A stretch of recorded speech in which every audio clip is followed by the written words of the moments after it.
Flowers with the scent of potpourri, films we commit to memory.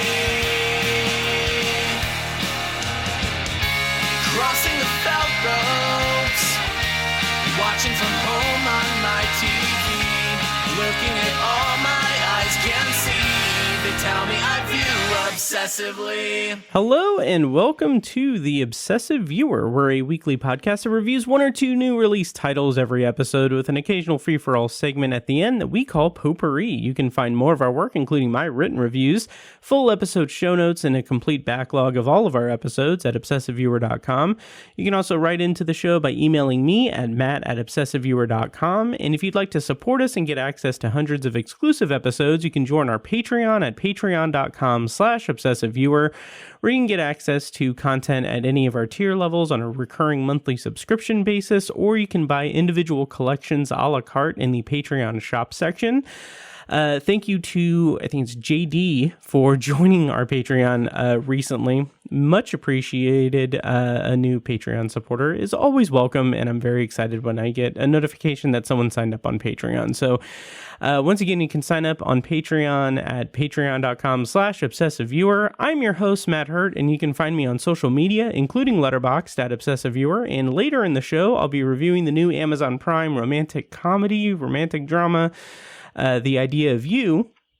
But before that, I'm going to go over some movie news and then review the new Planet of the Apes movie, Kingdom of the Planet of the Apes, in a non-spoiler and spoiler feature review. There are links in the show notes to timestamps. Wait, no, there are timestamps in the show notes of the episode that will let you navigate around spoilers and everything. And usually, or occasionally, most of the time, I have a co-host or a guest, but this week I am writing solo and I'm recording this at 11 p.m.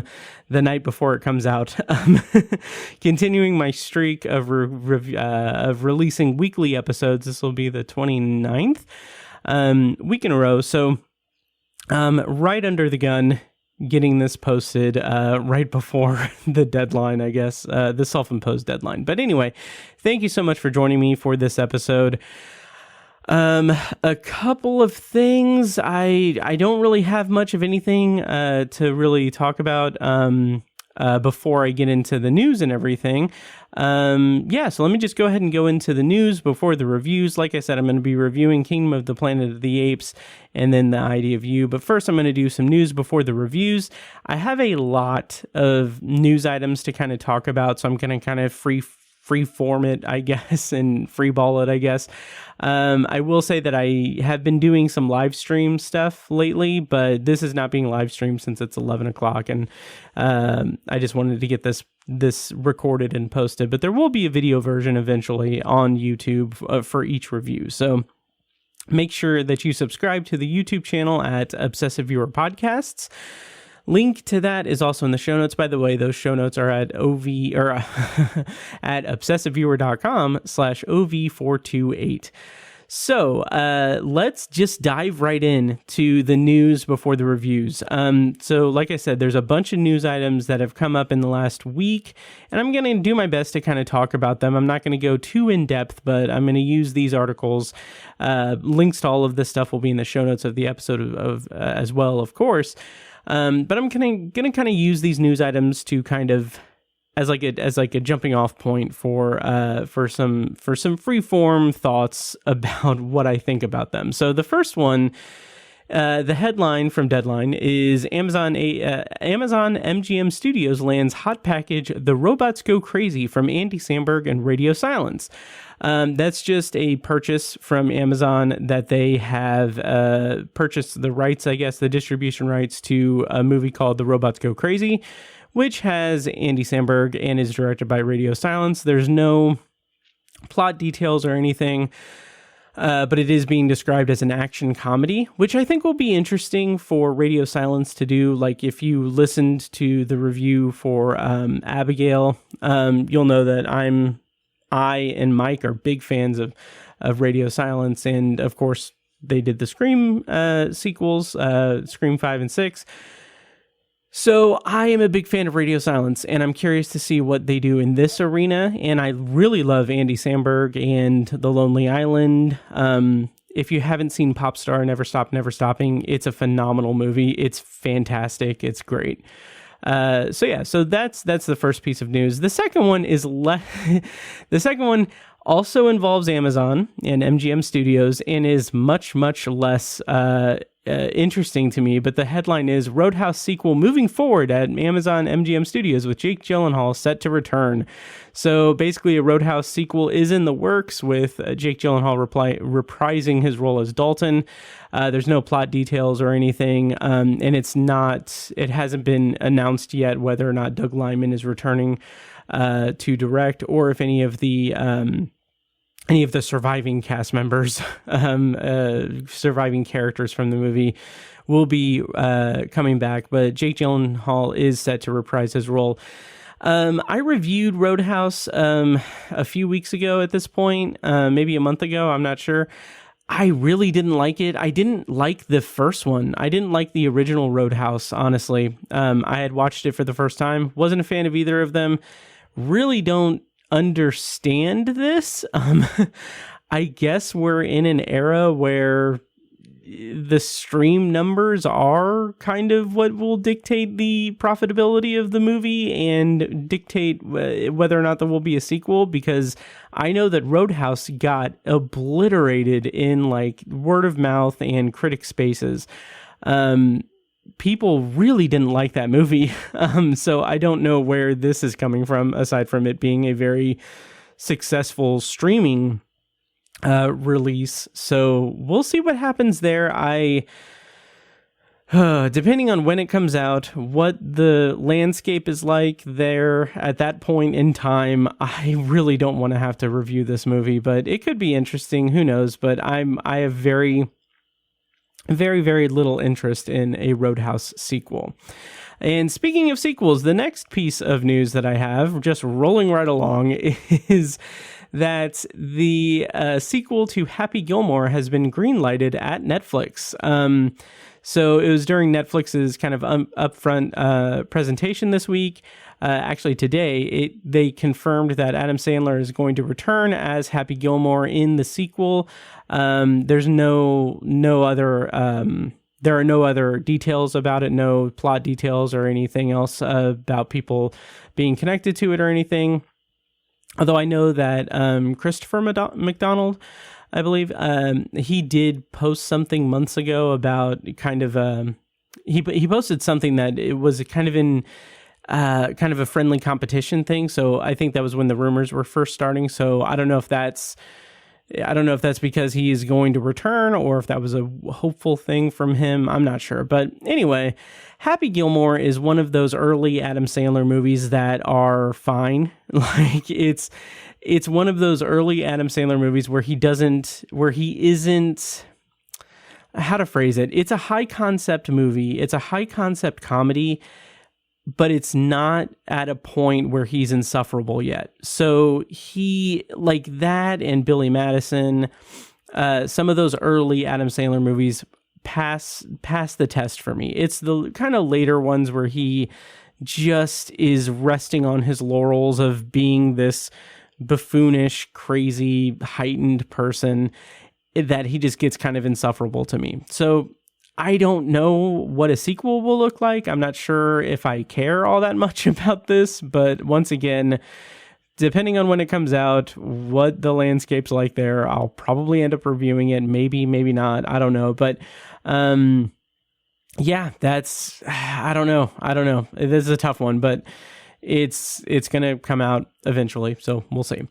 The next piece of news is that the teaser was released for the prequel series of Dune. So on Max in the fall this year in the fall, Max is going to release a 6-episode first season of Dune Prophecy, which is... the log line is from the expansive universe of Dune created by author Frank Herbert and set 10,000 years before the ascension of Paul Atreides. Dune Prophecy, formerly known as Dune the Sisterhood, is inspired by the novel Sisterhood of Dune written by Brian Herbert and Kevin J. Anderson. It follows 2 Harkonnen sisters as they combat forces that threaten the future of humankind and establish the Fable sect that will become known as the Bene Gesserit. I watched the teaser today. It looks great. It looks interesting. I am all for expanding this world and expanding this universe. I think that here's something interesting, and this is going to be a little bit of a soapbox thing. So years ago, in the early 2010s, Ron Howard got the rights to the Dark Tower series, and his plan was to make a movie and TV series, a movie trilogy with TV seasons in between each installment. It was billed as this groundbreaking, like, monumental thing that would have happened. It would have been a completely it would have been like on the scale of Lord of the Rings, but with a TV show as well. A big, expansive thing. A lot of big, like blowing hot air. And it never got off the ground, obviously. But it's so interesting to me that now we're at a place where this kind of thing is happening. Like, this thing is happening, and it's even going to be referenced in other things that I'm going to talk about here. There's a whole bunch of things where it's the meld of film and television kind of coming together, and I want for these properties in terms of like the Duneverse, any future Dark Tower adaptations, like what Mike Flanagan's working on. I want that to be I find it interesting to have a meld of film and television and have a shared universe of that. And I think that it could be done spectacularly well if it's done right and with care. So, I don't know, Dune Prophecy could be an interesting experiment in that, and we'll see how it goes, but I don't know. I just think that it's an interesting indicator of an expansive change in media. And it's an uphill battle. It could be doomed to fail, but it's interesting nonetheless. Another thing, the Penguin show. That's another example of movies and TV kind of melding together. But anyway, speaking of shared universes and expanding universes, this one will be brief, but Marvel has teased the Disney Plus release dates for Agatha All Along, Daredevil, Born Again, and Ironheart. So Daredevil, Born Again will be premiering in March of 2025, and Ironheart is also going to be in 2025, but they didn't announce like any time frame in 2025 for Ironheart. So that's just a 2025 release date. Agatha All Along, which is the sequel or spinoff of WandaVision, it will be premiering on September 18th of this year, with 2 episodes available at launch and episodes becoming available every week after that. And it's called Agatha All Along. And I've got to poke fun at Marvel and laugh derisively at them, because it's comical to me, because the teaser image, the teaser like GIF that they had, or the video that they released of it, was a compilation of all the different Agatha subtitles that they had, like over the last like 2 years. Like, it seemed like every 6 to 8 months they were like, oh, now Agatha show is called Agatha Coven of Chaos, and oh, now it's called The Lying Witch in the Wardrobe or something. And what's hilarious to me is that this announcement is that it's Agatha All Along. Like, oh, it just shows like all the different iterations of it, and oh, it was Agatha all along. Like, it's a cheeky, fun thing. And I have no doubt, like, there is no question in my mind that it was always going to be called Agatha All Along. It's a foregone conclusion. That's absolutely what it was.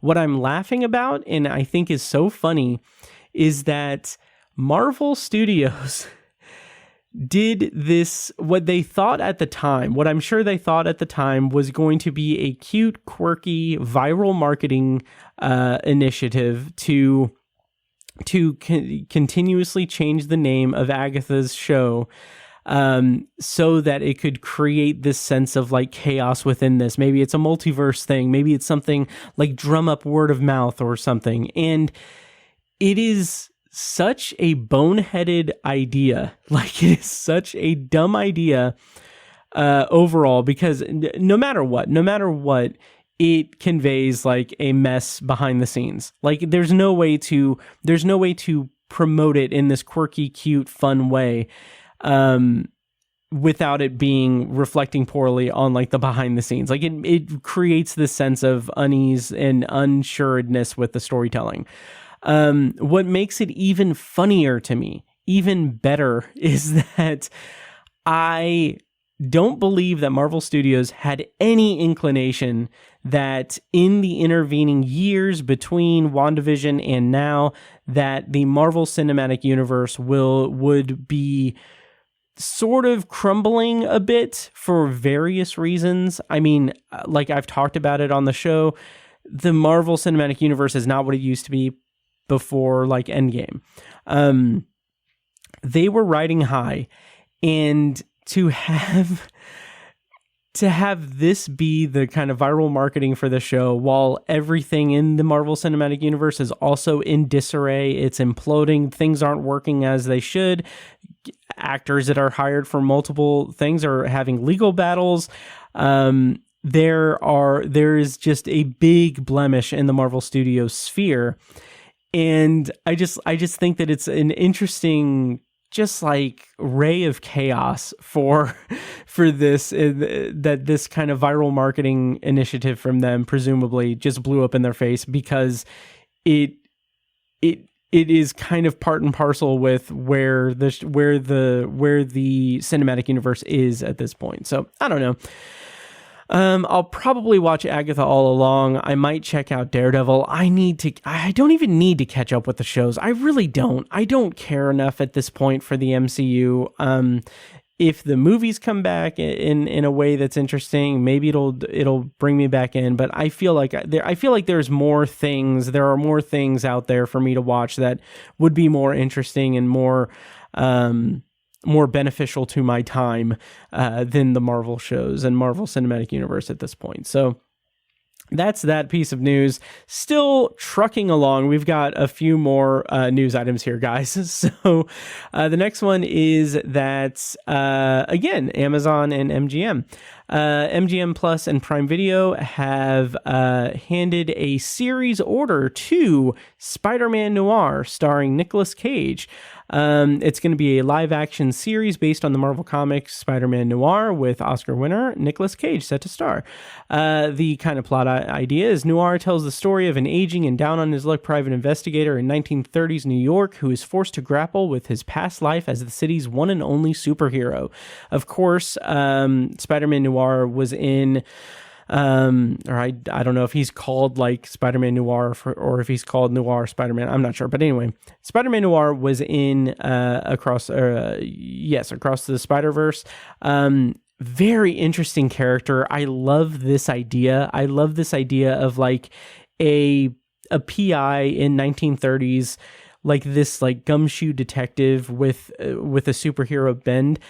I was surprised when I saw this that it was live action, that it's going to be live action. That makes it a little bit more interesting to me, because I just kind of assumed that if they were going to do the Spider-Man Noir character, they would just carry over from the animated movie and just have an animated show. But it being live action definitely piques my interest, and I don't know, the setting. I'm very curious what the visual. What kind of visuals it will have. I don't know if it'll be like monochrome or black and white to fit with that noir, like 30s noir kind of motif. I don't know, or aesthetic. I would bet money that would be the case, that it would have to be black and white. I think that would be a really interesting choice. Anyway, don't know anything else about it. That's all that was really announced. So stay tuned for that. Couple other quick things are that as this show has become known, or has become basically the official 28 Years Later podcast, since I keep bringing it up in news, Sony sets a summer 2025 release date for Danny Boyle's 28 Years Later. So the release date for 28 Years Later is going to be June 20th, 2025. And that has me so excited because not only is that close to my birthday, but it's also really interesting that it's going to be next year. Like they're really, really pushing forward on this. They're really committing to it. And that's something that I really like when it comes to movies that are announced that I'm excited about, because I don't like just toiling and being in a place where it's like, oh, okay, well, this could come out. We're working on it. We're going to announce it so that we can drum up some interest in social media and in the trades and everything. But it'll be on the back burner until time comes to actually go into production. This is like being fast tracked. This is really, really good news. Like I'm very excited about it and curious to see what happens. So, more on 28 years later next year, or probably next week when I talk about it in the news section as well. I have two more until I get to my review, so it's not a two more. The next one, this was a surprise because I missed this piece of news. I missed this and it's surprising. So the headline is Shogun star Hiroyuki Sanada inks deal to return for season 2 as FX limited series mulls Emmy switch to drama amid renewal buzz. I had no idea that there was buzz that Shogun would be renewed for a season 2. I had no idea that there was any talk about Shogun being transitioning from a limited series to a drama series. And I am very, very excited about this. So the article says that Hiroyuki Sanada has closed a deal to return as Toranaga. Let's see.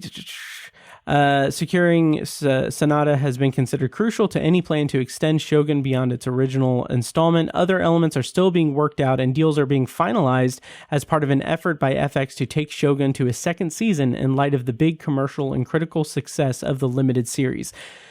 That is so exciting because if you heard the episode where I reviewed Shogun with Andy, one of my big things was that I want it to be a long-running series. I want it to be a multiple season series to explore the Sengoku period and the Tokugawa period, and just really dive into that history. And this is so interesting to me. I really hope that it comes to fruition, and I really hope that we get more Shogun. I think that would be really cool.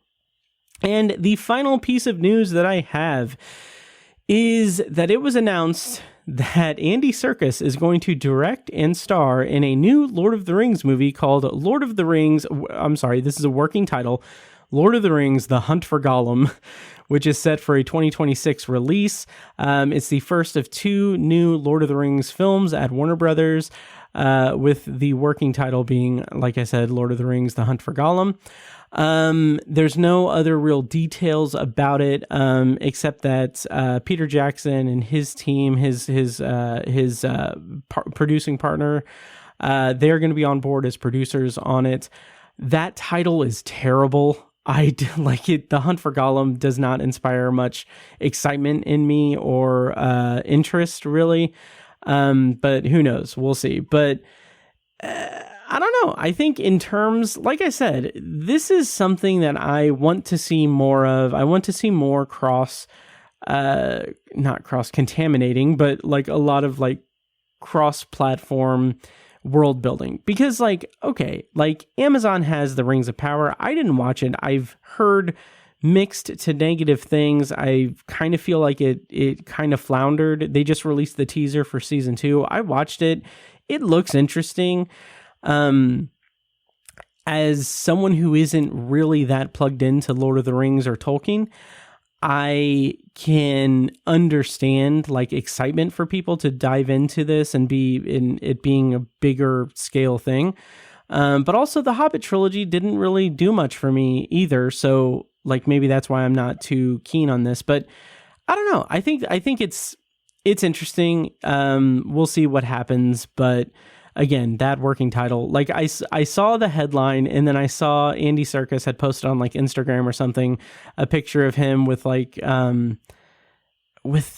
maybe it was him and Peter Jackson. I'm not sure, but anyway, he said something, and then underneath it's like it said like like he put like quotes, working title, the hunt for Gollum, and I kind of feel like that's not going to be the title. I hope it's not, because it's a terrible title. But anyway.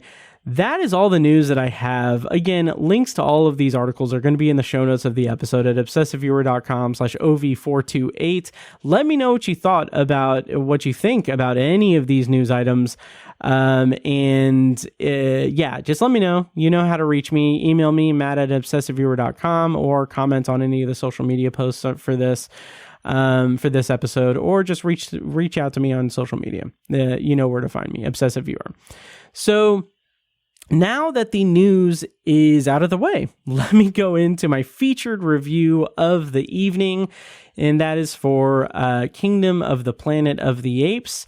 Of course, I'm going to do a non-spoiler and then spoiler review of the movie, so I will play a clip from the trailer when I switch over to spoilers. Again, you can check the show notes to navigate timestamps for where to go in the episode to avoid the spoiler section. But Kingdom of the Planet of the Apes was released in theaters on May 10th, 2024. It is currently in theaters, and I will go ahead and read a plot summary courtesy of IMDb. Many years after the reign of Caesar, a young ape goes on a journey that will lead him to question everything he's been taught about the past and make choices that will define a future for apes and humans alike.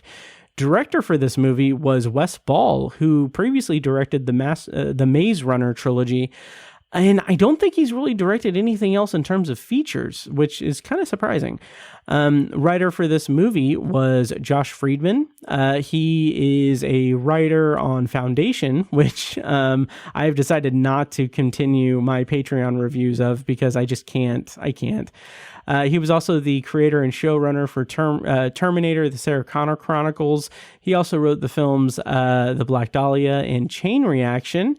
And cast for Kingdom of the Planet of the Apes includes Owen Teague, Freya Allen, Kevin Durand, Peter Macon, Ika Darville, and Travis Jeffrey. So, before I get into my non-spoiler thoughts for Kingdom of the Planet of the Apes, I do feel like it is important for me to kind of recap my feelings on not only the Planet of the Apes, the Rise, Dawn, and War for the Planet of the Apes trilogy from a handful of years ago, really, but also to talk about the Planet of the Apes franchise as a whole. So first of all, I love this franchise. Back in 2014, when Dawn of the Planet of the Apes came out, I did a deep dive. I watched and reviewed every movie in the franchise up to that point. And posted those reviews on obsessiveviewer.com, links in the show notes, all that jazz.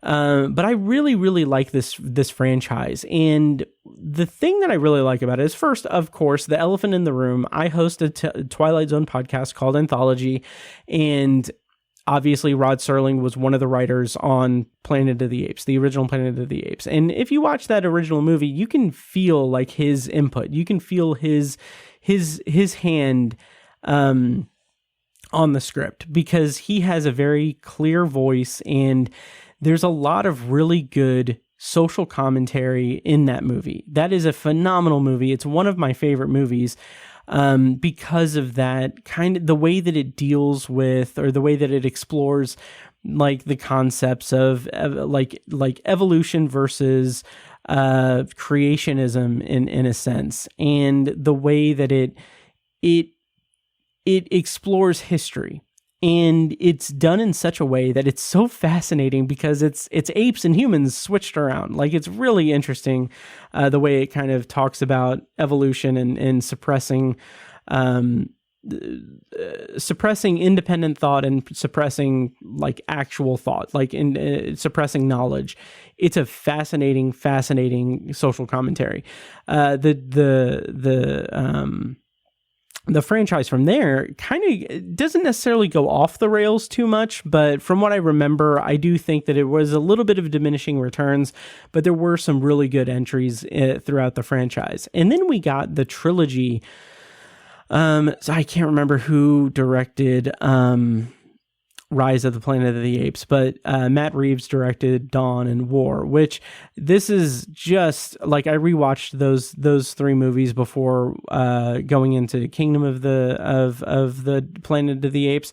But of course, this has been talked about for years at this point, but it is weird that like the movies, Rise of the Planet of the Apes, Dawn of the Planet of the Apes, and War for the Planet of the Apes, their titles would be better served moved around. So, like, the first one could be Dawn of the Planet of the Apes, because it's when the apes gain their sentience. That's when they gain their, like, increased intelligence.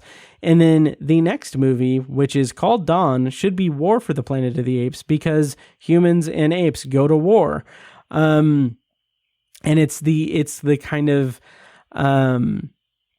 impetus of war in that movie. And from there, War for the Planet of the Apes is kind of ends on the rise of the Planet of the Apes. Even though there is some good like war imagery in War for the Planet of the Apes. But anyway, I digress. So my thoughts on this series up to this point is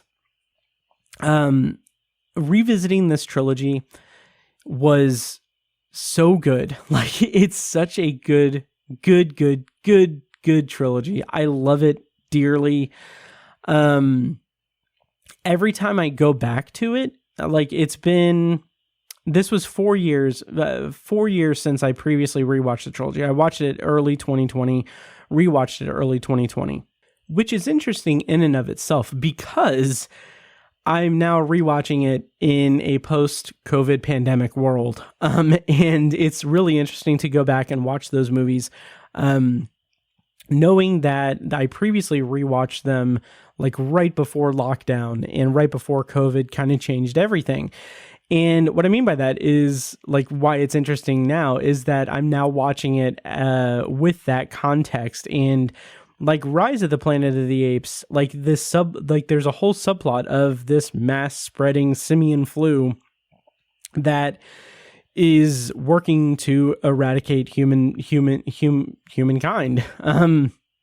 in the background. And then Dawn of the Planet of the Apes begins like both Dawn and Rise of the Planet of the Apes. Rise of the Planet of the Apes ends with a chart of like the spread of the simian flu, and Dawn of the Planet of the Apes begins with a similar kind of chart of the breakdown of humanity. And then from there, War for the Planet of the Apes introduces the mutated version of the simian flu that takes away humanity's ability to speak. And just like the way that that undercurrent of like the downfall of humanity is explored in those three movies is really well done and really well told. And whenever I return to this trilogy, whenever I go back to it and rewatch it, because I'd rewatched it a couple of times, I think, previous to this current rewatch, I always have kind of lower expectations for Rise of the Planet of the Apes. I don't know why that is, because it is a very good entry. It's a very good movie. I think it's because I have this bias of 2014's Dawn of the Planet of the Apes was phenomenal. It is a freaking amazing movie. It is phenomenal.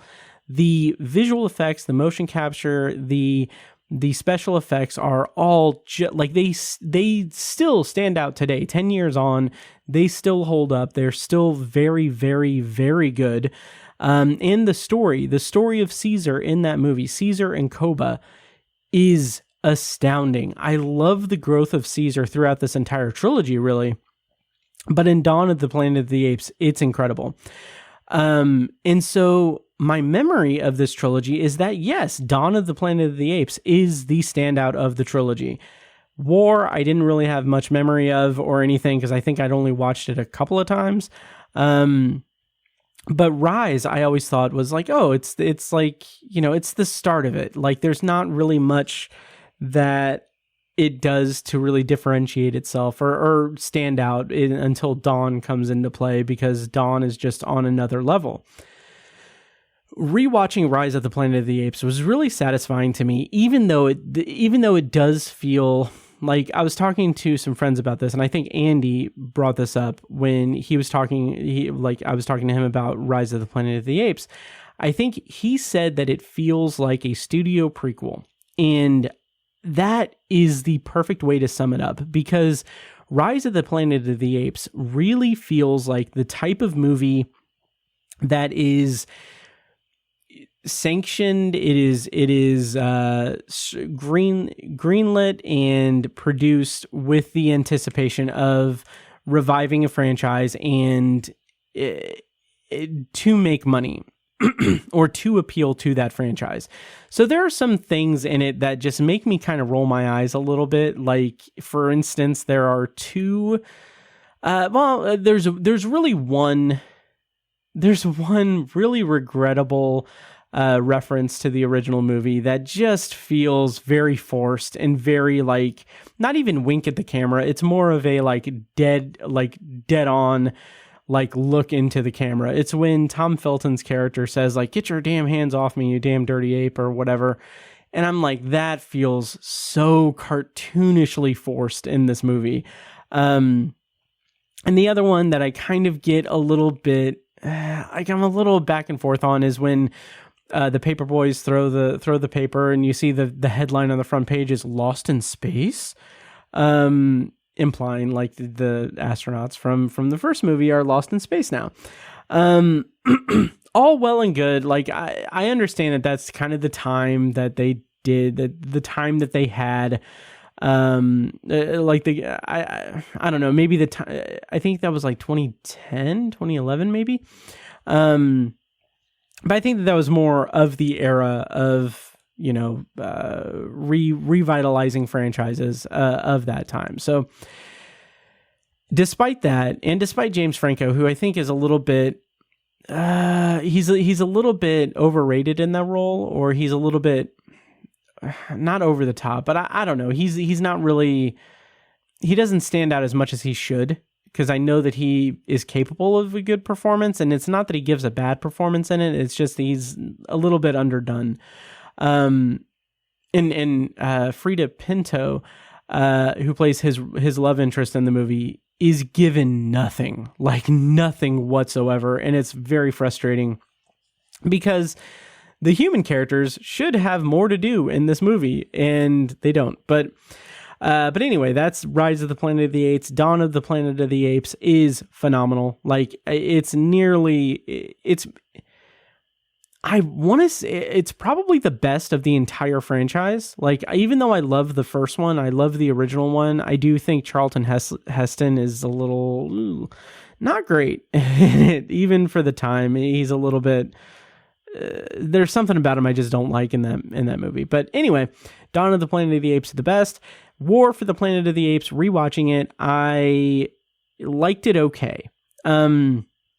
There are certain elements of it, certain sub-characters or secondary characters that are a little annoying and undercooked. But I think overall it's solid. I can't give it too much praise. I do think that there are some interesting things that it does, especially with Caesar and his family. But his arc throughout it feels a little bit just muddled. Like, there's some really interesting, like, Vietnam War imagery early in the movie, and then that kind of war imagery is kind of abandoned for like a POW sort of storyline and like Great Escape or what have you. But I kind of wish that it was more emphasized that it's a war zone, that they're at an active war zone throughout the movie. But that kind of gets abandoned pretty early on. So anyway, that's my very long-winded way of talking about the trilogy up to this point, the franchise up to this point. So let me get into my non-spoiler thoughts on Kingdom of the Planet of the Apes. So overall, here we go. Overall, non-spoiler thoughts. I ended up rating this movie, Kingdom of the Planet of the Apes, 4 stars out of 5. That could go down upon repeat viewings, but there is just such a sense of beauty to this movie and to the franchise as a whole. So the movie is set several, like it says, several generations or many generations after Caesar's like story. And it takes place on Earth, obviously, with the apes. And the main character is Noah, who is a young ape who is about to come of age in his tribe. And his tribe, I had this overwhelming feeling throughout this movie where and this is where it's going to come into play, the kind of different mediums, shared universe thing. I had the thought throughout this movie, as this is a continuation of the trilogy, the more recent trilogy of Planet of the Apes movies, I had the overwhelming feeling that they could make they could make these movies forever. And I feel like I would still be very much invested in it, very much interested in it, because I feel like there is just such a wealth of world building and this idea, like exploration of the world of the Planet of the Apes, the way that the Planet of the Apes has evolved over the course of, according to trivia, it's it says many generations later, but it's about 300 years after War for the Planet of the Apes. And the way that the movie demonstrates the way that the apes have grown and evolved and their society, the way that the tribes have kind of formed and the different factions have grown in this world is fascinating to me. It is absolutely fascinating to me, even when they have like these little rituals, like Noah's family, Noah's tribe is they commune with eagles or with hawks, with birds, with giant birds. And they have like a kind of sense of community around being able to talk to birds or to train birds to do things. And that's one faction of like a whole Planet of the Apes. And then we have, and I'm going to kind of tiptoe around spoilers here, but we have the kind of antagonistic faction, which is this group of apes led by Kevin Durand's Proximus Caesar, who this group is like a tyrannical group of apes led by, like I said, Proximus Caesar, who has manipulated or misinterpreted the teachings and the knowledge of Caesar and twisted it around into a kind of hateful, like kind of fascist government or kingdom, basically, where he wants absolute power. And it is absolutely fascinating. The richness of it is so fascinating. When those apes come and attack the village, or when we're introduced to them, I should say, like they have this common refrain where they say "for Caesar," and it's like I saw like a Letterboxd review that was something to the effect of like, "Don't talk about Caesar like you know him, like you don't know Caesar the way that I do. This is not my Caesar," or whatever, which I thought was really funny. But I just love this idea of the leader of the trilogy, it being so far removed from his timeline to where he has gone into legend status. He has gone into like a legendary figure within this community, within this society that is building up its existence as the prominent dwellers of the planet. And to see that legacy be twisted around and done with such evil intent throughout the movie is a really fascinating thing, because we spent 3 movies with Caesar. We know what he's all about, and to see that be so misconstrued and so twisted around is just a fascinating way to kind of bring us into this new iteration of this franchise, or this new continuation of the franchise. So that's all well and good. That's some very good high points for me in terms of it. And that's why I think that it's so like this is like a sandbox of storylines that could be explored throughout multiple installments, TV series, and as well, the similar to what they're doing with Dune and the Penguin. I think this could be a really good like cross-platform franchise across different mediums. Having said that, the movie does explore some topics and some things okay, but I feel like it leaves a little bit too much on the table. And there is a character who comes along and basically teaches Noah about Caesar, like the real Caesar. His name's Raka. He's an orangutan.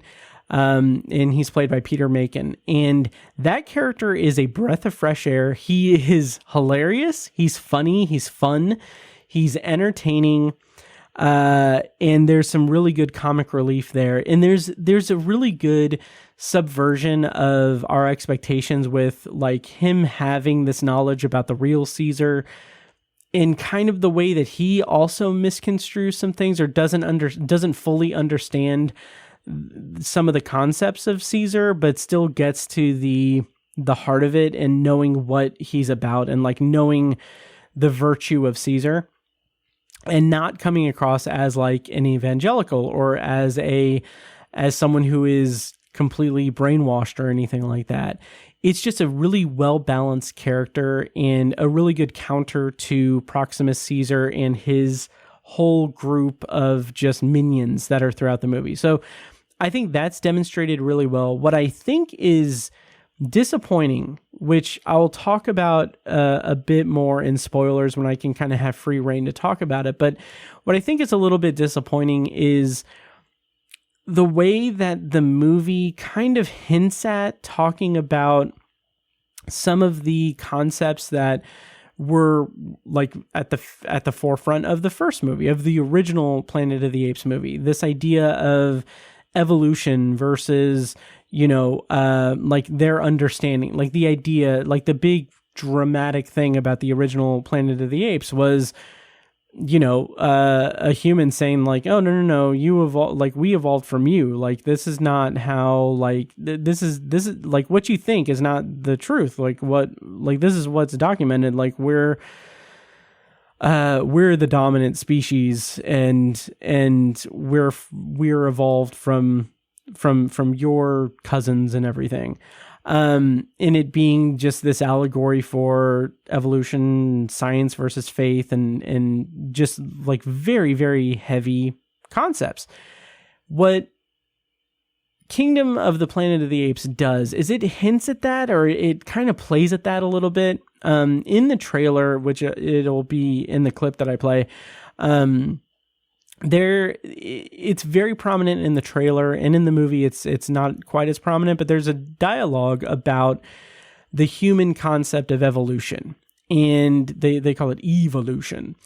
And the way it's done in the finished movie is interesting in its own right, which I'll talk about in spoilers, but I was kind of under the impression, or I was kind of hoping that it would be more of a deeper exploration of that and how this new Kingdom of the Planet of the Apes, how they react to that type of knowledge that would be counterintuitive to what they've been taught, what they know about.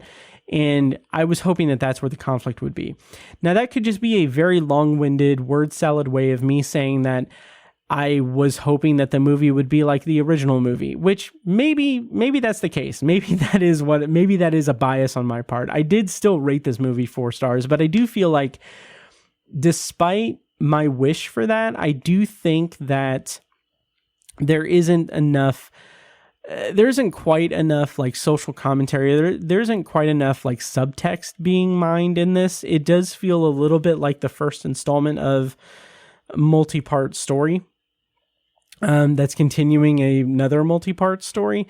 And so I think it loses a little bit of luster on that front. In particular, like the human characters, I'll talk more in spoilers because I'm not sure how I feel about the way that certain things end up, but for the most part, there's an interesting there's an interesting kind of correlation between the original Planet of the Apes and this movie with the human characters, but it's not a one-to-one comparison. It's not a one-to-one thing. It's a little bit more mysterious than that, which I do appreciate, but I also feel like there was a little bit of a misstep in terms of presenting it as like one character having motivation to do one thing and another character having motivation to do another thing.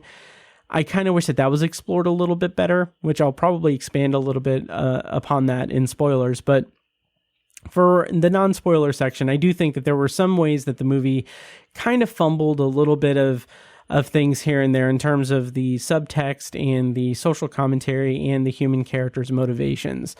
Having said that, the actual obviously the mocap, the visual effects, the set decoration, the set design, the production value overall is astonishing. It's really good. It's a gorgeous movie. It's stunning. It's very, very state of the art, obviously, as these movies are. These movies kind of push the envelope as they go on. And that's something also I wanted to talk about. This is going to be a brief tangent, but I don't have any guest here to rein me in, so I'm just going to go full bore into it. But so I did not know Owen Teague was in this movie. I did not know Owen Teague was the star of this movie, and I'm a fan of Owen Teague. I like him. I've liked him in the things I've seen him in. I think that he was a very bright spot in an otherwise not so great Stand remake on CBS All Access or Paramount Plus now. I don't know what it's... Yeah, that's what it turned into, Paramount Plus. But yeah, he's a phenomenal young actor. I think he's great. And what's interesting is I didn't know that he was in the movie, and I didn't know that Kevin Durand was in the movie, which is interesting because Kevin Durand was also in Abigail, and I talked highly about him. He's a great actor. I'm glad to see these two actors in particular getting a very, very high-profile movie where they are very prominent people. What I think is funny, or not funny, but interesting rather, is that I'm relatively plugged into the movie industry, Hollywood and everything, news and everything. I'm plugged into it. I am more plugged into it than anyone else, any normal average moviegoer who will see a trailer. That's just because I do this podcast. I do podcasting. I do criticism and everything. I had no idea that these two actors, who I'm very fond of, were involved in this movie in any way until I saw the end credits. And I think that that's so interesting because I remember in the early 2000s when, the comic book movie craze was really hitting a different stride with Sam Raimi Spider-Man movies. Those movies had to create a reason for Spider-Man to take his mask off so that he wouldn't be masked, so that Tobey Maguire wouldn't be masked throughout it, so that people would know that Tobey Maguire was Spider-Man. And it's just so interesting that now we have complete mocap performances. Obviously, there's no way that they can just take off the ape costume and show Owen Teague and Kevin Durand. But I just think that that's interesting in terms of industry, in terms of star power, that I don't know. I want people to know that Owen Teague and Kevin Durand in particular were in this movie and they did a good job. So I don't know. But anyway, I feel like I'm spinning my wheels a little bit. Let me go ahead and go into spoilers for Kingdom of the Planet of the Apes. Again, I rated it 4 stars out of 5. I might lower that to maybe to maybe 3.5 when I revisit it. But for right now, it's a 4-star movie. I really enjoyed it. I'll talk more about it in spoilers, but if you haven't seen it, I do recommend seeing it in the theater. I saw it in IMAX, digital IMAX, so LIMAX. And I had a blast. I thought it was really good. It was a packed theater too, so that's very promising for future installments of this, because I would like to see it expanded more. I want to see, like I said, I want to see like, I want this to be a long running thing. I will watch any movie that they throw in this universe because it's such a rich environment for storytelling. And I think that there are so many different things that they can do.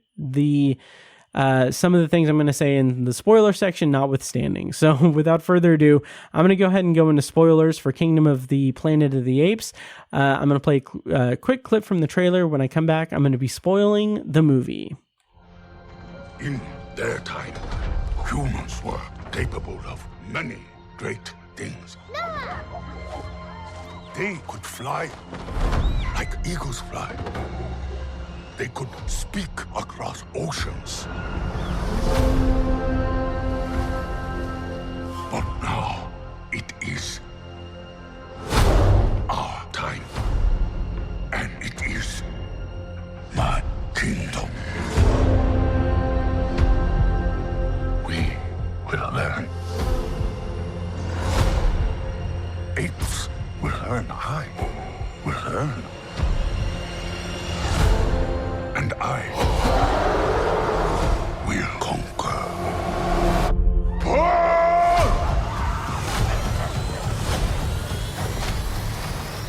All right, so spoilers on for Kingdom of the Planet of the Apes, and let me begin with the ending. There is something that I'm not sure how I feel about it, really. So the ending with May taking the satellite data or whatever to the bunker where the remnants of humanity are there in isolation, so that they can reach out and contact other humans. Really cool, interesting concept for the ending. I really liked the reference at the end to Fort Wayne, Indiana, which I forgot. Like, I completely forgot that that's a part of the original movie where Charlton Heston's character says that he's from Fort Wayne, Indiana. So that's a nice nod to the original. But I really like the idea of, I'm gonna have to kind of work out my thoughts on this, because I like, in principle, the idea of, humanity making contact with each other and trying to prevail. Like this, it's an interesting idea. It is an interesting idea. The thing that I'm hung up on, and the thing that I'm a little bit unsure about going forward in terms of future installments, is I don't know what it's leading to. Because May, when she visited Noah, like, she has the gun behind her back. I saw that there was a that Freya Allen, who played May, she said that there was originally a darker ending in mind. Let's see. She said, in the scene that I shot, May was going there to kill Noah because he scares her. His intelligence scares her. May doesn't want to kill him, but she feels she has to. Originally, you actually see her pull the gun on Noah, but his back is turned to her. And so you think, oh my God, is she about to shoot him? May is crying as she's doing it, and then she doesn't. The minute he mentions Raka's name, she puts the gun down. But then in the edit, you wanted it to feel more subtle. And I honestly way prefer what they've done with it. And she goes on to say, it's so much smarter and really allows you to think more. So it becomes a very emotional goodbye, one with tragic, lingering doom. So I agree with her that I do like the way that they concluded it in the finished film, because I feel like that would have been a little bit too... It would have been a little bit too much. Like, it would have been a little bit too much and too dramatic. I think that there's a more subtle approach, and they nailed it with what they ended up with on the finished product.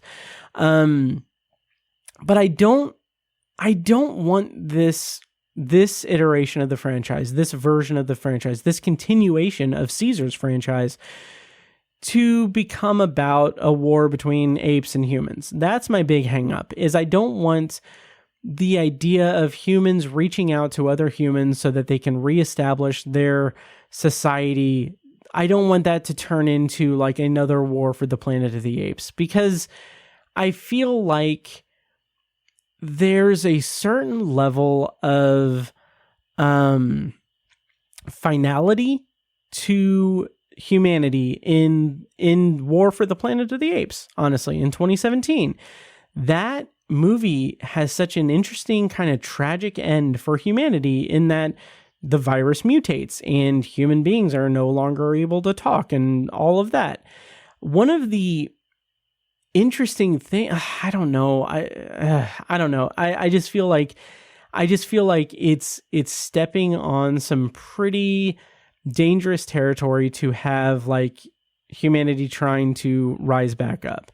I could be eating my words when the next movie comes out because they could do something completely wild, completely different that I can't even think of right now. But for now, I just think that it's a little bit, it's in kind of unproven territory. I do like that there is an undercurrent throughout the movie that is about knowledge and is about intelligence and what it means to be like intelligent or to know, to have like sentience, I guess.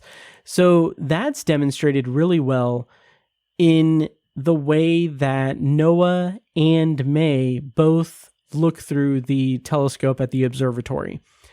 I think that that's such an interesting and provocative scene because they both see whatever they see through the telescope, which is just, I'm sure it's just stars and it's just the sky, like knowing that there is a vast universe out there. There was a moment where I thought, oh, maybe it's just, and I'm so glad this wasn't the case, but I thought for a moment like, oh my God, they're going to show it and it's going to be like, oh, they're looking at the spaceship that will be carrying Taylor from the original movie. And that's what they're seeing. But that's obviously ridiculous, ridiculous for that scene. But I just love that it just has this visual way of showing us that like, oh, their eyes are opening, both May's and Noah's. Like the apes, they're a youthful species of this version of apes, and they are learning more. They're learning and growing throughout generations. And there's just this level of just vastness to Noah's reaction to seeing the telescope and looking through the eyeglass of the telescope that it's just so, it's kind of remarkable in a way. It kind of sums up the Apes story pretty well throughout it. And I love that that's kind of countered with Proxima Caesar in the way that he wants to initiate his version of like evolution by opening the door to the bunker or to the whatever so that he can have access to humanity's weapons and knowledge. And it's just so interesting, the kind of contrast between that, because Noah is seeing like space. He's seeing like a vast frontier. He's seeing like whatever he sees through the telescope, it is shattering his reality in a sense. And you counter that with Proxima Caesar wanting more power and control and being in a position, like he wants to be in a position where he can eradicate humankind and humanity and get rid of them and once and for all and reign supreme using their technology. And it's just so interesting because that idea that's presented in this movie, that idea that's kind of explored is like, that is the subtext. That is the social commentary that I want out of these types of movies. It is the apes learning and becoming a society. It's examples of showcasing what kind of society is going to come to prominence in this new world, and which one is going to fall victim to the to the kind of folly of man, to the same things that doomed mankind, that created war and horror and famine and death and destruction from humankind. Humankind's worst contributions to the world, are they going to be the same things that apes contribute to the world in their new society? Or is it going to be a more societally conscience, I don't know, world for them to kind of cultivate. And I think that's the underlying thing about this movie that I think is explored pretty well. I kind of wish it was explored a little bit deeper and was a bit more prominent. But what we got was pretty satisfying. One of my favorite lines that I won't kind of repeat now that I'm in spoilers is when, and this is just me commenting on one of my favorite lines, was the scene where Raka and Noah are camping, or like they've set up camp for the night, and they see May, and Raka just says like, we'll give her a name. Her name will be Nova, and like, he says it, and it's like it's like, oh my god, that's a reference to the original movie and also to War for the Planet of the Apes. That's amazing. And then immediately he says, we call them all Nova. I don't know why. It's something from Caesar's time. Like, I don't know. I love that. I think that's really, I don't know. That was a really fun scene. That's another problem though with the movie that I felt was a little bit, an area where I felt the movie was pretty lacking was that it is a pretty long movie. It is over 2.5 hours long, I think, or maybe just shy of 2.5 hours. And one of the issues I had was that the pacing isn't the best.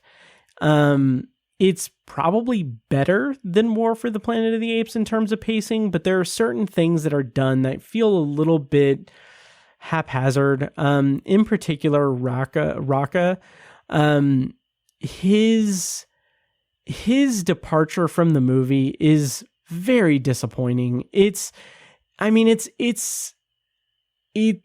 emotional resonance is there. There is a certain level of emotional resonance there. I did feel emotional toward that character that I had created an emotional attachment to dying, but it feels very much like just clearing the narrative, clearing the way for the narrative to progress to the next part. So we got Raka teaching Noah about Caesar. We got him doing these things, teaching him about Caesar, showing him the light, and passing on this knowledge. And they together learn more about May/Nova and humans and all of that. Like that is in very, very, very broad terms, that is what Raka's function is in the movie. And then when that function is complete, when he has done his part, he's just kind of cast aside. He's killed off. And I kind of wish that it was done with a little bit more grace for that character, because the kind of suddenness of it, the way that he is dispatched, feels very much like, oh, this is a big set piece, and then let's kill off this likable character without too much fanfare. Like, it felt like it wasn't as prominent as it should have been, and I really wish it was a little bit more handled a little bit more tactfully, instead of being something that kind of felt like it was clearing the way toward bringing us into the next part of the movie. Yeah. So I haven't talked about William H. Macy in this movie. I actually didn't even have him in the cast rundown. That's interesting. I was surprised to see him in the movie. I think that he is an interesting inclusion in the movie insofar as he's kind of an ape sympathizer.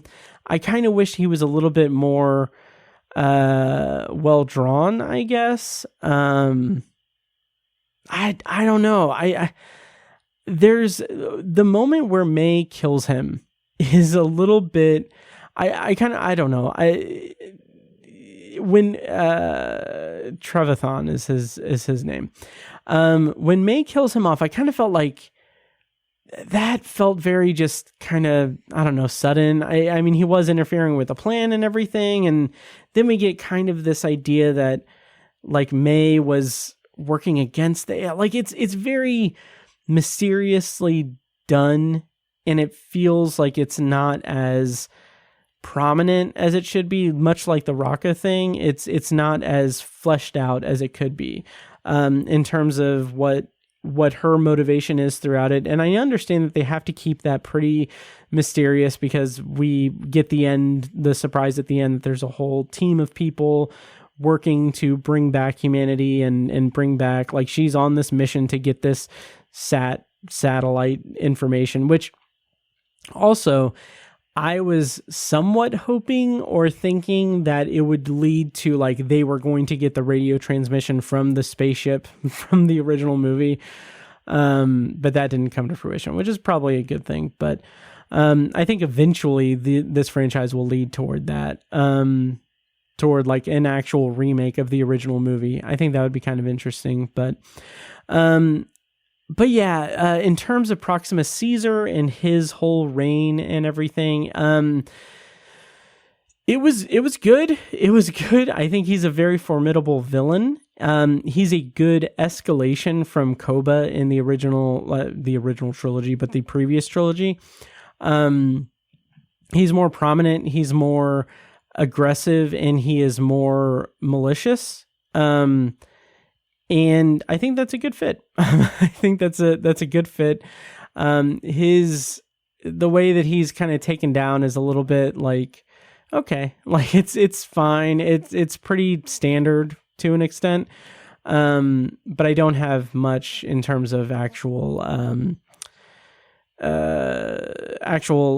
criticisms of it. I think it was a solid character arc, solid, interesting villain for the movie. And I think that that's basically all I've got for Kingdom of... I keep wanting to say Kingdom of the Crystal Skull. Kingdom of the Planet of the Apes. I do want to see many more installments in this franchise. I think there is so much that can be done and so much that can be mined in this universe. And I think it's absolutely worth watching and worth seeing in the theater. So that is my review of Kingdom of the Planet of the Apes. Let me know what you thought of the movie. And yeah, I'm going to go ahead and go into my secondary review of the evening. After I take a quick break to tell you about some things. They tell me I view obsessively. Okay, and before we get to our secondary review, I want to take a quick moment to remind you that if you like the show, please take a moment to follow us on social media and subscribe to and rate the show on Apple Podcasts, Spotify, YouTube Music, or whatever your preferred podcast app is. And don't forget to subscribe to the Obsessive Viewer Podcast's YouTube channel as well, where I'm posting more and more video content and live streams of podcasts. And if you're interested in starting a podcast of your own, you can go to Libsyn and use the promo code OBSESS when you sign up for a new account. You'll get up to 2 months free depending on when you sign up during the month, and we'll get a commission on it as well.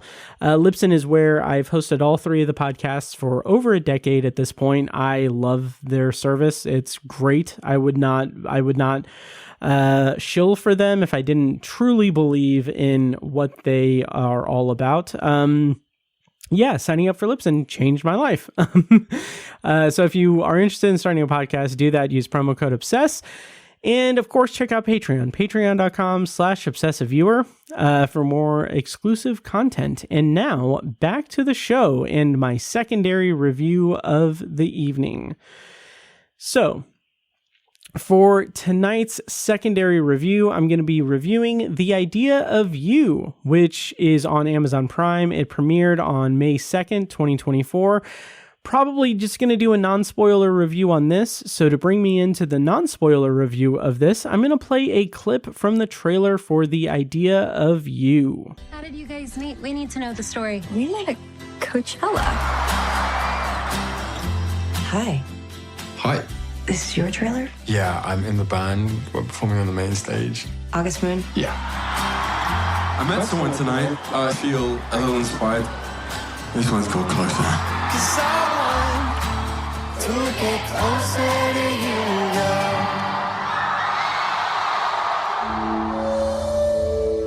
girl. Celine, we need you up front. Okay. Like, now. I don't know if you remember me, but we met in Coachella. Yes, I remember you. Well, I desperately need some artwork. Why don't we start in the back? All right. So The Idea of You, like I said, premiered on Amazon Prime on May 2nd, 2024. You can watch it on Amazon Prime. They do, since I assume it's because it's an Amazon original, they have the thing where it'll play like 60 seconds of ads before the movie and then ad free throughout the movie. So the premise, according to IMDb, is Celine, a 40-year-old single mom, begins an unexpected romance with 24-year-old Hayes Campbell, the lead singer of August Moon, the hottest boy band on the planet. Director for this movie was Michael Showalter, who previously directed one of my favorite movies of the last, 5-10 years, The Big Sick. I adore that movie. I absolutely adore that movie. Michael Showalter also directed Hello, My Name is Doris, which is really good also. He also directed, spoiler alert, The Eyes of Tammy Faye and The Lovebirds. The Eyes of Tammy Faye and The Lovebirds were both pretty disappointing to me, and I never saw, spoiler alert. So I don't know. And writers for the movie were Michael Showalter and Jennifer Westfeldt.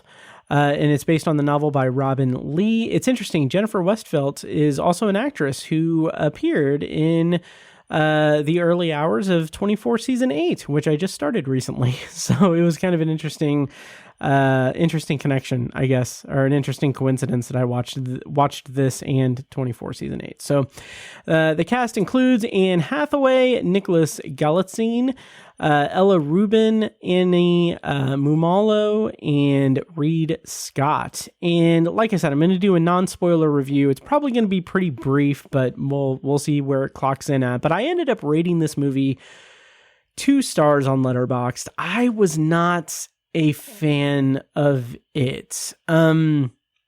It's kind of billed as a rom-com. It's more of a romantic drama, maybe a romantic dramedy, but one of the issues that I have with it is that it's far too long.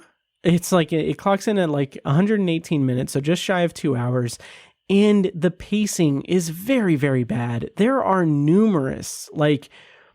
way too many full-length song sequences, performances, because Hayes, one of the main characters in the movie, is the lead singer of a boy band, and there's a whole the meet cute happens at Coachella, and there's a full-on performance at Coachella, which plays into the plot pretty heavily, so that's acceptable. But then there are numerous moments throughout it where it's they break into song and it's actually just showing a big performance. And that kind of got a little daunting and got a little old, especially because they didn't really, it's not that they didn't tie into the movie or to the narrative, but it's that we didn't need a full-on musical performance for it to be communicating what it was communicating to us. They could have done that through dialogue. They could have done that through any number of ways, but to have a full-on performance, it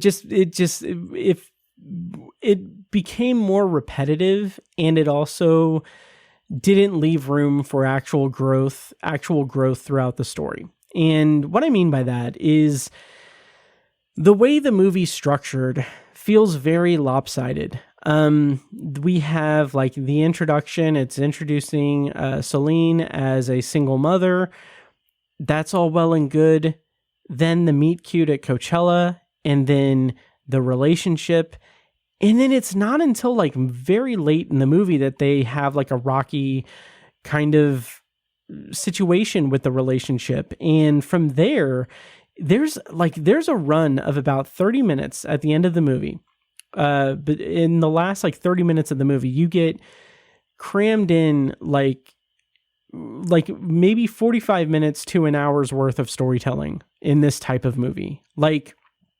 I really wish that the thing that happens to cause the rocky situation in their relationship, I wish that would have happened much earlier in the movie, because something else happens that creates a rift that feels like it's just the rush to the end of the movie. And it feels very anticlimactic. And by the time we get to the resolution of the movie, which I read in trivia is different from the book, which I think I actually prefer the way that it was handled in the book, judging from what I read in trivia. I haven't read the book.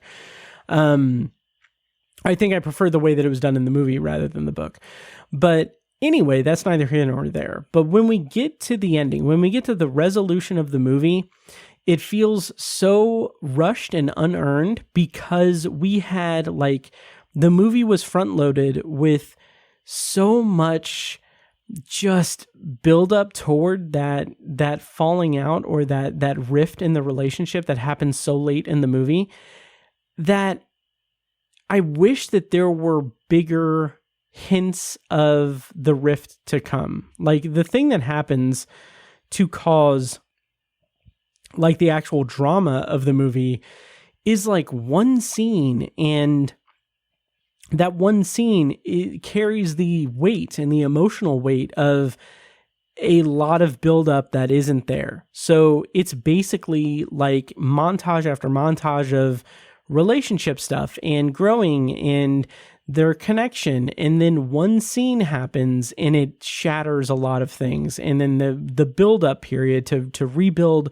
the story and rebuild their relationship happens in the last 20 to 30 minutes. And in that 20 to 30 minutes, there's something else that comes up that causes more drama. And it just feels very much it feels like we sat through an hour and a half of what is not necessarily the most engaging, meet cute and relationship building. They have good chemistry, it's fine, but it's not enough to sustain that amount of the runtime. And from there, we get the more dramatic elements at the tail end of the movie. And it just feels very, like I said, lopsided and very disengaging. And it just feels very, very poorly paced. I wish that there was a little bit more to it. I did in my head make jokes about how this is a more innocent or less sensationalized version of May December, which is not nearly. It's not the same. It's not in the same league because they don't meet when he's a kid or anything like that. But I did draw some comparisons to May December. But I think in terms of, I think what's mostly. What's more disappointing for me is that Michael Showalter has already done the kind of age gap relationship or attraction or connection, the age gap connection story. He's done that so much better in Hello, My Name is Doris. That movie's fantastic, and he does a great job there. Even in The Big Sick to an extent with Kumail. Having learning about his future in-laws, under kind of a very precarious situation, building, showcasing a relationship or connection, whether it be a romantic one or I don't want to say platonic one, but a normal, what is the word? Friendship. There we go. Friendship connection, is something that Michael Showalter has done well in previous movies. And here it just feels very, very underserved, and it doesn't seem to really want to explore this age gap that is at the forefront of this movie. Like I said, the premise says, rather, Selene is 40 years old and Hayes is 24 years old. So there is a very big gap there in their age. And there's not a lot there in terms of exploring that age gap. There's not, and I don't need it to be a big thing. I don't need some quirky indie drama scene where they're at a record store and she's talking about music of her time and he's talking about music of his time. I don't need anything as direct and silly as that, but I do feel like there should have been something more to to exploring their connection. There is some good dramatic scenes. There's one scene in particular where she's telling him about her divorce, and the way that conversation takes place, like the way that they perform it is really good. Like they cut to the emotion of that really well, and there's some really good stuff there. Speaking of the divorce, the character of Daniel, who is Celine's ex-husband, it's a little bit haphazard because we get a sense of who he is and what his relationship is to Celine and to their kid. We get a good sense of that, and then but we don't necessarily, we do see that, but he turns into kind of a more outright villain, but it's more of an antagonistic relationship that feels like it's technically earned. It's technically built up and earned in a fine enough way, but it feels sudden because it comes up so quickly, because the thing that's forcing that out of him, the thing that's propelling him into a more antagonistic role at the kind of end of the movie, is something that happens so recent in the runtime of the movie. And again, that's something that should have been explored earlier in the movie and built up earlier in the movie and be more of a focal point of the movie rather than be the last 20 minutes of the movie introducing this.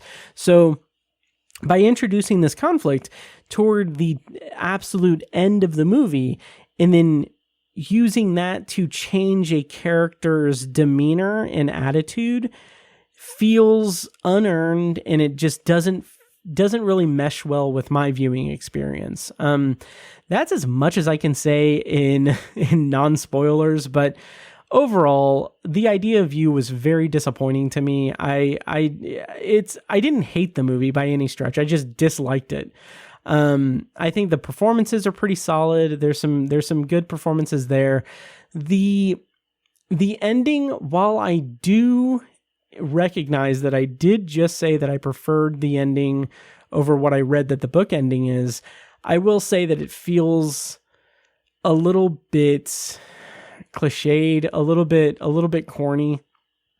And because I wasn't as invested in these characters as I should have been, it didn't really land for me in terms of anything profound or anything that resonated in any deeper sense or anything. It's a misfire to me. So Michael Showalter, I don't know where I land with him, man. Like it's rough. I still need to see spoiler alert, but man, he's like half and half with me, because I really like The Big Sick and Hello, My Name is Doris, but the others I've been kind of disappointed in. So I don't know. But again, I rated this 2 stars. It's on Amazon Prime. You can watch it there. Let me know what you thought of the idea of you. Again, you can email me, matt@obsessiveviewer.com, or reach out to me on social media, or comment wherever you see this podcast episode posted, anywhere. Like just comment there. I get notifications on everything. So, okay. Well, that is it for the secondary review.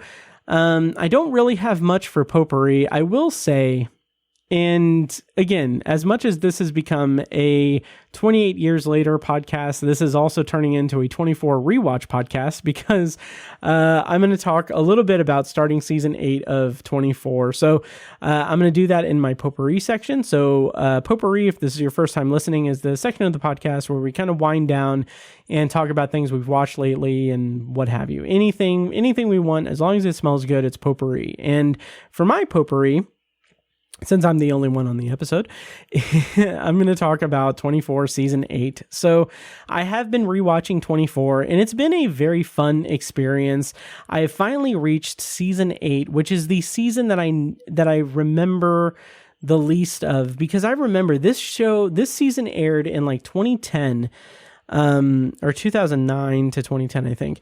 And that was a time where I had basically checked out of the show. I remember being like when I was a private investigator for like a touch of time, which I think I've talked about on the podcast, but basically it was a lot of long hours sitting in front of houses and documenting if people left or arrived, and then sending it to sending it to their employer so that they can decide whether or not to fire them for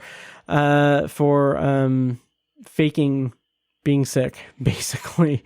I didn't like it. I really disliked it. I didn't hate it. I just disliked it. But anyway, all that's to say, I remember I was a private investigator, and I remember seeing like on my phone, I think this even maybe predated smartphones. Did it? No, it didn't predate smartphones. I don't remember what phone I had. But anyway, I saw the headline that 24 had been canceled, and I was like, oh, that's fine. Like this show that kind of defined my life for a long amount of time. Like it was my obsession for a long amount of time. I'm sitting in a car in the middle of a neighborhood, like spying on people for money. And I get the notification that this thing that I have loved for years is ending. And I'm like, that's fine.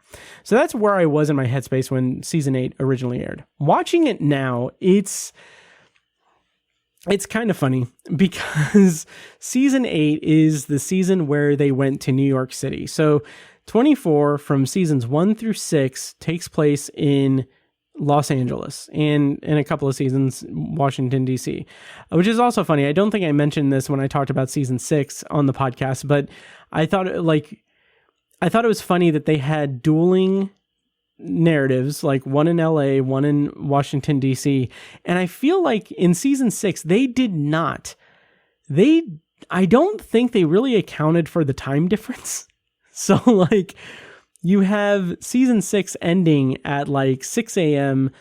LA time. And like by that time, it would be like the middle of the day in Washington, DC. And granted, there's no like exterior shots or anything because of the nature of the season. There's a lot of like bunker scenes, but I'm also thinking like, you know, the whole time, like the last like several hours of the day, like the president hasn't had any meetings, like anything going on, any like intel or anything, no press, like there's nothing that would be like a day-to-day thing in season 6. But anyway, that's my soapbox. But season 8 is an interesting departure because the season 7 they were in Washington, D.C. That was really entertaining. I actually got I really, really liked season 7, surprisingly so. And season 8, I've only watched like 3 episodes of it, and it is not great. It's kind of bad. It really feels like it is already in 3 episodes. It feels like it is veering off into some very stereotypical like New Yorker stuff. Like there's a scene where Jack Bauer is going through a residential area in, I think, Queens or the Bronx. I'm not sure where, but he sees a group of kids or a group of young men playing basketball on a basketball court, and he's trying to get intel from them, and they're all like young black kids, and they just speak to him like in a very stereotypical, like, oh, you're in the wrong neighborhood kind of way. It kind of feels a little bit like a light comparison I can make is the scene in Die Hard with a Vengeance where John McClane has to go somewhere with the N-word on him. It kind of feels like they were trying to do something like that, but anyway, it comes across as a little stereotypical and a little like, ooh, like a little not a little bit too stereotypical. And then immediately after that, there's a whole subplot in that episode where, a corrupt cop stops him because he thinks that he murdered a cop, and basically like beats the hell out of him in the basement. And the guy he's played by he played Herc in The Wire. So he's a talented actor, but like he's got like that New Yorker accent. And it's just very, again, stereotypical. Like it just feels like a bunch of LA people out of their element making a show set in New York City. So I'll report back on my rewatch of 24 season 8, but it's not off to a great start, and it's not off to a great start. So that's all I've got for Potpourri. I'm going to have more Patreon content on Patreon soon. It is now, like I said earlier, it's late at night. It's now 12:41 a.m. So I'm going to get this episode posted.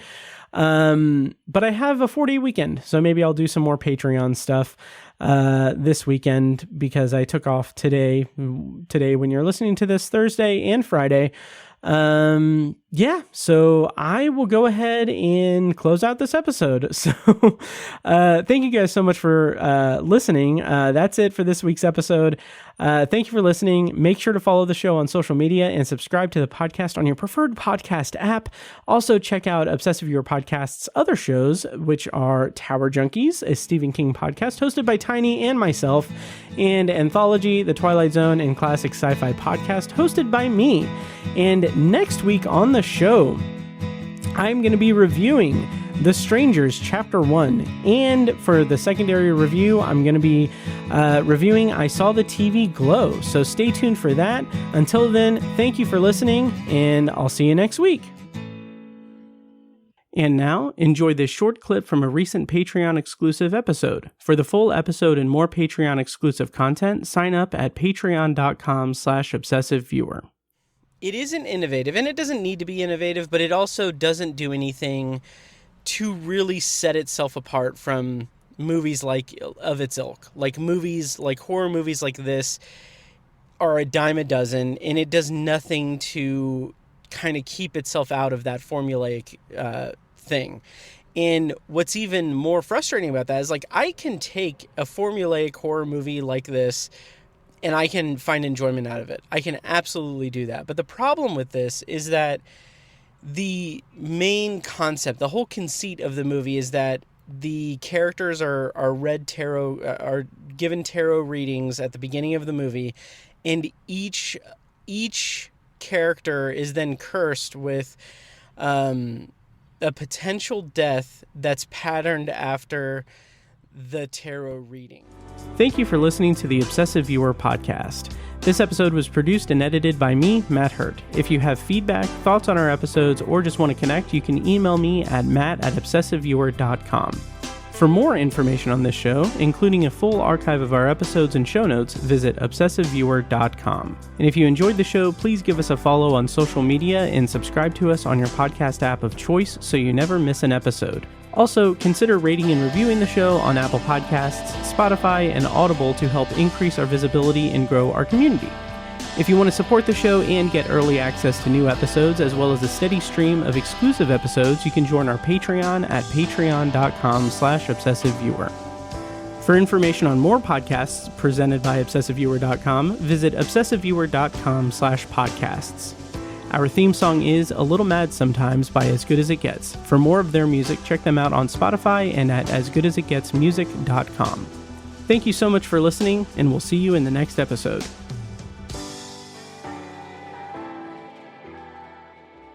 See this episode's show notes for our unique promo code to get up to 2 months of free podcasting service with Libsyn when you sign up for a new account. Get your show on Apple and Spotify, get helpful stats, and all the support you need to sound your very best.